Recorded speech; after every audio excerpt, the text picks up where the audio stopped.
Hello friends, स्वागत है आप सबका आपके अपने चैनल वेद एकेडमी में।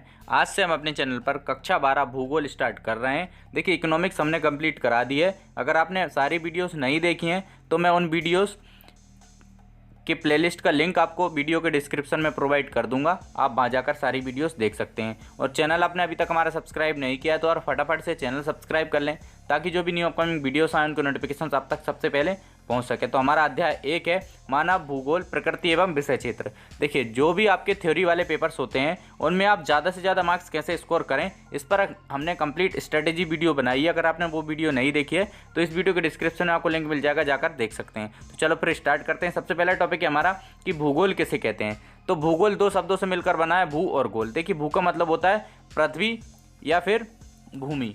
तो वह विज्ञान या फिर वह शास्त्र जिसके अंतर्गत पृथ्वी पर उपस्थित समस्त संसाधनों, समस्त चीज़ों का अध्ययन किया जाता है, भूगोल कहलाता है। तो भूगोल क्या है? भूगोल वह शास्त्र है या फिर वह विज्ञान है जिसके अंतर्गत हम पृथ्वी पर उपस्थित समस्त संसाधनों या फिर समस्त चीज़ों का अध्ययन करते हैं। तो भूगोल वह शास्त्र है जिसके द्वारा पृथ्वी के ऊपरी स्वरूप और उसके प्राकृतिक विभागों जैसे समुद्र, नदी, पहाड़, झरने, देश, नगर, वन आदि का अध्ययन किया जाता है। समझ गए आप? उसके बाद अगर आपसे कोई पूछता है, ये क्वेश्चन आपको ऑब्जेक्टिव में भी मिल सकता है कि भूगोल के जन्मदाता कौन है, तो भूगोल के जन्मदाता जर्मन विद्वान फ्रेडरिक रेडजेल को माना जाता है।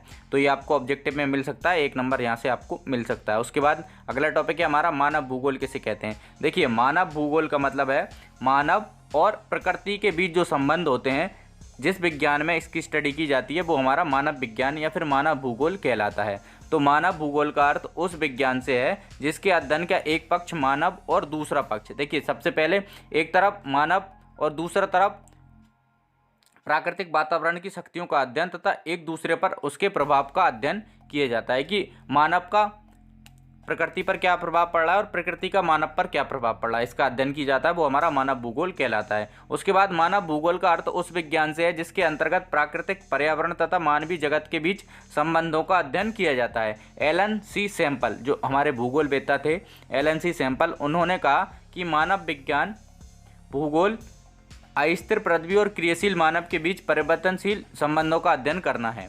मानव भूगोल क्या है? अस्थिर पृथ्वी, पृथ्वी स्थिर नहीं है, घूमती रहती है, अपने धुरी पर चक्कर लगाती रहती है। और क्रियाशील मानव, मानव भी क्रियाशील है, कुछ ना कुछ करता रहता है, के बीच परिवर्तनशील, जब कुछ करते रहेंगे तो परिवर्तन होगा, तो परिवर्तनशील संबंधों का अध्ययन करना ही हमारा मानव भूगोल कहलाता है, ये एलन सी सैंपल जी ने कहा। उसके बाद अगला टॉपिक है हमारा मानव भूगोल के 3 प्रमुख अंग हमें बताने हैं। तो सबसे पहला भौतिक वातावरण का अध्ययन करना, दूसरा मानव के विभिन्न कार्यों एवं तथ्यों, सामाजिक तथ्यों का अध्ययन करना, भौतिक वातावरण तथा मानव के पारस्परिक संबंधों का विश्लेषण करना है। तो ये हमारे मानव भूगोल के 3 प्रमुख अंग हो गए। मानव भूगोल के किन्हीं 4 भूगोल वेत्ताओं के हमें नाम बताने हैं। सबसे पहला रेडजेल, दूसरा कू सैंपल, तीसरा है जीन ब्रोन्स, बेडाल डी ब्लॉस। तो ये हमारे 4 भूगोल वेत्ता हो गए, फटाफट आप स्क्रीनशॉट ले लीजिए। उसके बाद मानव भूगोल के उपक्षेत्र हमें बताने हैं कि मानव भूगोल के कौन कौन से उपक्षेत्र हैं। व्यवहारवादी भूगोल, सामाजिक कल्याण का भूगोल, अवकाश का भूगोल, सांस्कृतिक भूगोल, ऐतिहासिक भूगोल, सैन्य भूगोल और संसाधन भूगोल। उसके बाद कृषि भूगोल, उद्योग भूगोल, पर्यटन भूगोल, अंतर्राष्ट्रीय व्यापार का भूगोल। तो ये 11 उपक्षेत्र हैं हमारे मानव भूगोल के। पहला व्यवहारवादी, सामाजिक कल्याण, अवकाश का भूगोल, सांस्कृतिक भूगोल, ऐतिहासिक भूगोल, सैन्य भूगोल, संसाधन भूगोल। उसके बाद कृषि भूगोल, उद्योग भूगोल, पर्यटन भूगोल, अंतर्राष्ट्रीय व्यापार का भूगोल। उसके बाद अगला टॉपिक है हमारा मानव किस प्रकार अन्य सामाजिक विज्ञानों से संबंधित है। देखिए, मानव क्रियाशील होता है, मानव कुछ ना कुछ करता रहता है, तो मानव का संबंध सभी विज्ञानों से होता है। तो मानव भूगोल के अंतर्गत भूपटल के विभिन्न भागों में प्राकृतिक वातावरण के संदर्भ में मानवीय क्रियाकलापों का अध्ययन को महत्व प्रदान किया जाता है। अतः मानव भूगोल का अनेक सामाजिक विज्ञानों से गहरा संबंध है, जैसे समाजशास्त्र, अर्थशास्त्र, मानव विज्ञान, इतिहास, राजनीति विज्ञान, मनोविज्ञान एवं नगरीय नियोजन। मानव एक सामाजिक प्राणी होता है, इसलिए उसका सभी चीज़ों से संबंध होता है। उसके बाद अगला हमारा टॉपिक है मानव एवं पर्यावरण संबंधित विचारधाराएं कौन कौन सी हैं, वो हमें बताना है। तो सबसे पहला है हमारा संभववाद। देखिए, संभववाद विचारधारा को सर्वप्रथम फ्रांसीसी विद्वान फेब्रे ने दिया। देखिए, ये छोटे छोटे पॉइंट्स आपको नोट डाउन कर लेने, की पॉइंट्स हैं आपके, कि संभववाद विचारधारा को सर्वप्रथम किसने दिया, तो फ्रांसीसी विद्वान फेब्रे ने दिया। तो संभववाद होता क्या है? संभववाद के अनुसार मानव अपने पर्यावरण में परिवर्तन करने में समर्थ होता है। जो मानव होता है वो अपने पर्यावरण में इच्छानुसार परिवर्तन कर सकता है तथा वह प्रकृति प्रदत्त संभावनाओं का अनुसार अपने लाभ के लिए उपयोग कर सकता है। जो भी प्राकृतिक संसाधन है उनका अपनी इच्छा के अनुसार अपने फायदे के लिए उसका यूज़ कर सकता है। ये हमारा संभववाद होता है। संभववाद में होता क्या है, बेसिकली जो मानव होता है वो अपने पर्यावरण में परिवर्तन कर सकता है और जो भी प्राकृतिक संसाधन है जैसे कि नदियां हैं, वन है, इनका उपयोग अपने इच्छा अनुसार अपने फायदे के लिए कर सकता है। ये हमारा संभववाद होता है। तो इस विचारधारा के अनुसार मानव प्रकृति का दास नहीं होता है। प्रकृति में उपलब्ध जितनी भी चीज़ें हैं उनका इस्तेमाल मानव अपने फायदे के लिए कर सकता है, वो हमारा संभववाद होता है। इसका सर्वप्रथम यूज़ किसने किया? फ्रांसीसी विद्वान फेबरे ने किया। उसके बाद अगला हमारा है कि पर्यावरणीय निश्चयवाद। इसमें क्या होता है? इस विचारधारा के अनुसार मनुष्य प्रकृति का दास होता है। जो मनुष्य होता है प्रकृति का दास होता है। प्राकृतिक पर्यावरण सर्वशक्तिमान होता है। इसमें यह मानवीय क्रियाकलाप को पूर्णतया नियंत्रित करता है। जो प्राकृतिक चीज़ें होती हैं वो मानव के क्रियाकलाप होते हैं, उन सबको नियंत्रित करता है। संभववाद में क्या होता है? मानव जो प्राकृतिक संसाधन है उनका यूज़ करता है अपने फायदे के लिए, अपने इच्छानुसार। जबकि इस विचारधारा में मानव प्रकृति का दास होता है। प्रकृति सर्वशक्तिमान होती है और प्रकृति ही मानव को कंट्रोल करती है। ये हमारा पर्यावरणीय निश्चयवाद होगा। उसके बाद नव निश्चयवाद क्या होता है? यह विचारधारा पर्यावरणीय निश्चयवाद तथा संभववाद के बीच की विचारधारा है। पर्यावरणीय निश्चयवाद में क्या होता है कि इस विचारधारा में मनुष्य प्रकृति का दास होता है और हमारा संभववाद में क्या होता है? जो मनुष्य होता है प्रकृति में जितनी भी चीज़ें होती हैं उनका इस्तेमाल अपने फायदे के लिए करता है। तो नवनिश्चयवाद इन दोनों के बीच की एक कड़ी है। इसके अनुसार प्राकृतिक नियमों का अनुपालन कर मानव प्रकृति पर विजय प्राप्त कर सकता है। इस नियम में जो भी प्राकृतिक संसाधन है या फिर प्राकृतिक नियम है उनका अगर मानव इस्तेमाल करता है तो प्रकृति को जीत सकता है। तो अगला हमारा टॉपिक है राजनीतिक भूगोल की शाखाएं। हमें बतानी कि राजनीतिक भूगोल की कौन कौन सी शाखाएं हैं। सबसे पहला निर्वाचन भूगोल, दूसरा सैन्य भूगोल। अगला हमारा टॉपिक है कि रेड जेल का मानव भूगोल में क्या योगदान है। तो रेड जेल ने 19वीं शताब्दी में मानव भूगोल की स्थापना की थी या फिर नींव डाली थी। उन्होंने अपनी प्रसिद्ध पुस्तक एंथ्रोपोजियोग्राफी में पृथ्वी के विभिन्न स्वरूपों के पारस्परिक संबंध को विशेष महत्व दिया था। तो देखिए भूगोल के जनक कौन है? फ्रांसीसी विद्वान रेड जेल जी। और उन्होंने पुस्तक कौन सी लिखी है? एंथ्रोपोजियोग्राफी। ये दो चीज़ें आपको एक नंबर जरूर दिला के जाएंगी बोर्ड एग्जाम में। आपको अच्छी तरीके से इनको नोट डाउन कर लेना है। तो तथा उसे आधिकारिक वैज्ञानिक स्वरूप देने की चेष्टा की थी। उनकी विचारधारा निश्चयवादी थी। देखिए निश्चयवादी विचारधारा में क्या होता है? जो मानव होता है वो प्रकृति का दास होता है और प्रकृति मानव पर कंट्रोल करती है पूरी तरीके से। रेड जेल ने मानव को वातावरण की उपज माना था, क्योंकि प्रत्येक मानव समूह एक निश्चित वातावरण होता है जिसकी सीमाओं के अंतर्गत वह सफलता प्राप्त करता है। उनके अनुसार भूगोल के अध्ययन के लिए भौतिक भूगोल का अध्ययन आधारभूत है।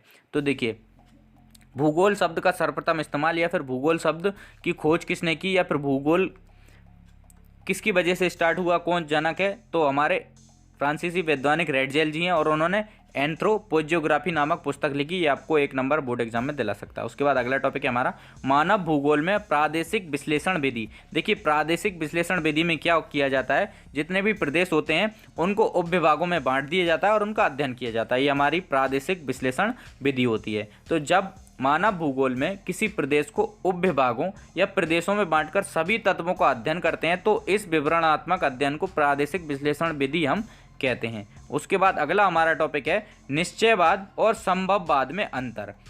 तो निश्चयवाद में मानव प्रकृति का दास होता है। संभववाद में मानव अपने इच्छानुसार अपनी इच्छा पूर्ति के लिए प्राकृतिक साधनों का इस्तेमाल कर सकता है। यह होगा हमारा पहला पॉइंट कि इस विचारधारा के अनुसार मानव के प्रत्येक क्रियाकलाप को पर्यावरण से नियंत्रित माना जाता है निश्चयवाद के अंतर्गत। उसके बाद संभववाद के अनुसार मानव अपने पर्यावरण में परिवर्तन करने में समर्थ है तथा वह प्रकृति प्रदत्त संभावनाओं को अपना इच्छानुसार अपने लाभ के लिए इस्तेमाल कर सकता है। उसके बाद अगला पॉइंट है निश्चयवाद के अनुसार मनुष्य प्रकृति का दास होता है। जो मनुष्य होता है निश्चयवाद विचारधारा में प्रकृति का दास होता है और संभववाद में इस विचारधारा के अनुसार मनुष्य प्रकृति का दास नहीं होता है। मनुष्य जितने भी प्राकृतिक संसाधन हैं उनका यूज़ करके अपनी इच्छाओं की पूर्ति कर सकता है संभववाद में। उसके बाद इस विचारधारा के अनुसार मानव एक निष्क्रिय कारक है। यह विचारधारा मानव को एक सक्रिय शक्ति के रूप में देखती है संभववाद। उसके बाद विश्व के विभिन्न भागों में मानवीय व्यवहार में अंतर प्राकृतिक पर्यावरण में पाए जाने वाले अंतर के अनुसार होता है और विश्व में विभिन्न भागों में प्राकृतिक पर्यावरण समान होने के बाद भी मानवीय व्यवहार में उसके वृद्धि और कौशल के विकास के अनुसार परिवर्तन पाया जाता है। ये हमारा संभववाद और निश्चयवाद में अंतर हो गया। उसके बाद अगला हमारा टॉपिक है मानव भूगोल की महत्वपूर्ण शाखाएं, कि मानव भूगोल की कौन कौन सी महत्वपूर्ण शाखाएं हैं। सबसे पहला, मानव और प्रकृति की अंतर क्रियाओं के फलस्वरूप, मानव और प्रकृति में जो क्रियाएं होती हैं उनके फलस्वरूप अनेक प्रकार के सांस्कृतिक लक्षण जन्म लेते हैं, जैसे गाँव, कस्बा, सड़क, शहर, कृषि, उद्योग आदि। इन्हीं सभी लक्षणों की स्थिति तथा वितरण का अध्ययन मानव भूगोल के अंतर्गत आता है। तो सबसे पहला है हमारा सामाजिक भूगोल। देखिए सामाजिक भूगोल में क्या किया जाता है, मानव एक सामाजिक प्राणी होता है, तो वो बहुत सारे क्रियाकलाप करता है, उन सब का अध्ययन सामाजिक भूगोल में किया जाता है। तो सामाजिक भूगोल मानव भूगोल की वह प्रमुख शाखा है। इसमें विभिन्न समूहों और उनके पर्यावरण के बीच संबंधों की समीक्षा की जाती है। सामाजिक भूगोल के प्रमुख उपक्षेत्र में व्यवहारवादी भूगोल आता है, सांस्कृतिक भूगोल आता है, लिंग भूगोल आता है, सामाजिक कल्याण का भूगोल आता है, अवकाश का भूगोल आता है और ऐतिहासिक भूगोल एवं चिकित्सा भूगोल इसमें आता है। आप ऐसा भी लिख सकते हैं कि मानव सामाजिक प्राणी है, तो वह बहुत सारे क्रियाकलाप करता है। जो जितने भी क्रियाकलाप मानव करता है उन सबकी स्टडी सामाजिक भूगोल के अंतर्गत की जाती है। उसके बाद अगला है हमारा नगरीय भूगोल। देखिए नाम से स्पष्ट है, नगरीय भूगोल भौगोलिक वातावरण के संदर्भ में नगरीय स्थानों का अध्ययन करता है। इसके साथ नगरों की उत्पत्ति, कैसे कोई भी नगर की उत्पत्ति हुई है, कैसे उसकी वृद्धि हुई है, कैसे उसका विकास हुआ है, कैसे उसमें कार्य चल रहा है, उसमें आर्थिक क्रियाएं कैसी हैं, इन सब का स्टडी की जाती है नगरीय भूगोल के अंतर्गत। उसके बाद राजनीतिक भूगोल। देखिए राजनीतिक भूगोल में राष्ट्रों तथा राज्यों की सीमा, विस्तार, उनके घटकों तथा भूभागों का अध्ययन किया जाता है कि राष्ट्रों का विस्तार कैसे किया जाए, उनकी सीमाएँ कहाँ तक हैं, उनमें कितने प्राकृतिक घटक हैं, कितने भूभाग हैं, उन सब का अध्ययन राजनीतिक भूगोल के अंतर्गत किया जाता है। आवास भूगोल। देखिए आवास भूगोल मानव द्वारा बसाई गई पृथ्वी की सतह का अध्ययन करता है। देखिए आवास यानी कि कहीं नगर या फिर ग्रामीण शहर, इन सब की स्टडी आवास भूगोल के अंतर्गत की जाती है कि नगर कहाँ भी सब बसे हुए हैं, हमारे शहर कहाँ पर बसे हुए हैं। उसके बाद जनसंख्या भूगोल। देखिए मानव भूगोल की वह शाखा जिसमें जनसंख्या के वितरण, घनत्व, जन्म दर, मृत्यु दर, साक्षरता, आयु, लिंगानुपात, प्रवेश तथा प्रवास तथा जनसंख्या वृद्धि जैसी विशेषताओं का अध्ययन किया जाता है, जनसंख्या भूगोल कहलाता है। जनसंख्या से रिलेटेड जितनी भी चीज़ें होती हैं उन सबका अध्ययन जनसंख्या भूगोल के अंतर्गत किया जाता है। उसके बाद आर्थिक भूगोल।